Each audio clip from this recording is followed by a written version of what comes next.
हाम्रा बुढापाकाले भन्थे हग्न नजानिकर सोर्नु पट्टो छ भन्ने कुरा। पहिला राजा थियो, राजाको वंश सखाप गरेर अहिले फेरि राजालाई हटाएर फेरि राजा ल्याउँ भनेर चुतिया बनिरहेछन्।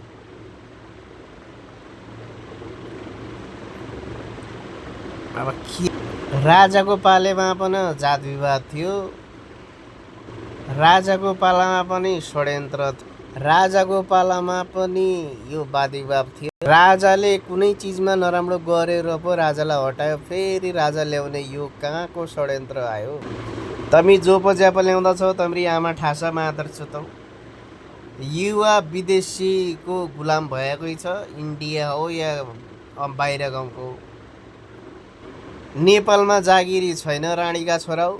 नेपाल दुनियाँको 2 नम्बर पानीको हो खाना पानी, जडीबुटीको पहिलो नम्बर 1 हो। बाँकी अरू अन्य जो छन् लागु पदार्थदेखि लिएर वनस्पतिदेखि लिएर दबाई यताउता जो छ, राजा ल्याओ या राणा ल्याओ, जो पनि ल्याओ तम्री माका भोसडा।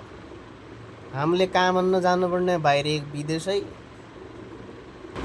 आफूले केही गर्न चाहन्छु भनेपछि नि आफ्नैले खुट्टा काट्छन्, आफ्नैले धोका दिन्छन्। नेपाल एउटा घरभित्रैको मान्छे आफ्नो पराय गर्छ भनेपछि नि देशको के औकात? देशले केही पनि गर्दैन। देशका यी चुतियाहरू मन्त्री सन्त्री अन्तरी पन्त्री यी मात्र। विश्वास बालेनको लाग्छ, विश्वास रवि लामिछानेको लाग्छ, विश्वास हर्क साम्पाङको लाग्छ। हर्क साम्पाङले आफ्नो जिल्लामा जति पनि छ सबैलाई सेवा गरेको छ। बालेन शाहले काठमाडौँमा जति पनि सेवा सुविधा दिनुपर्ने छ, जे राम्रो छ त्यो गरिरहेछ। अनि रवि लामिछानेले पनि आफ्नो जो छ जति जानेको छ त्यो राम्रै गरिरहेछ अहिलेसम्म। अनि मर्न नसकेका यी राणीका पनि प्रधानमन्त्री शेर्या केपी यो त्यो यी सब तिमीहरूका बाउ, तिमीहरू उनीहरूले जिताउन कोसिस गर। बुढेसकालमा उनीहरूले खाटै छाड्दैन, घाट कहाँ जान्न। राजा आए केही ख्यास्दैन।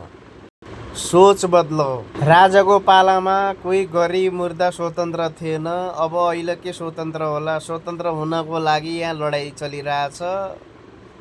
राजा आऊ देश बचाऊ मात्र चोत। पहिला आफ्नो घर बचाऊ, आफ्नो घरको इज्जत बचाऊ, त्यसपछि जे देशको कुरा गर। देशको कुरा गर्नको लागि सबै छन् यी माउड्याहरू, यिनीहरूलाई लाज लाग्दैन? ट्रम्पले क्या भन्यो? ट्रम्प जस्ता कैयौँले कति नेपाल अब के अरे गोर्खाली भन्थ्यो, यो महापुरुषको नाम दिन्थ्यो। अब छैन। दलाल, चुतिया, भ्रष्टाचारी नम्बर 1 यस्ता नाम राखिसक्यो नेपालको लागि। मेरो कुरालाई सही मान या गलत मान।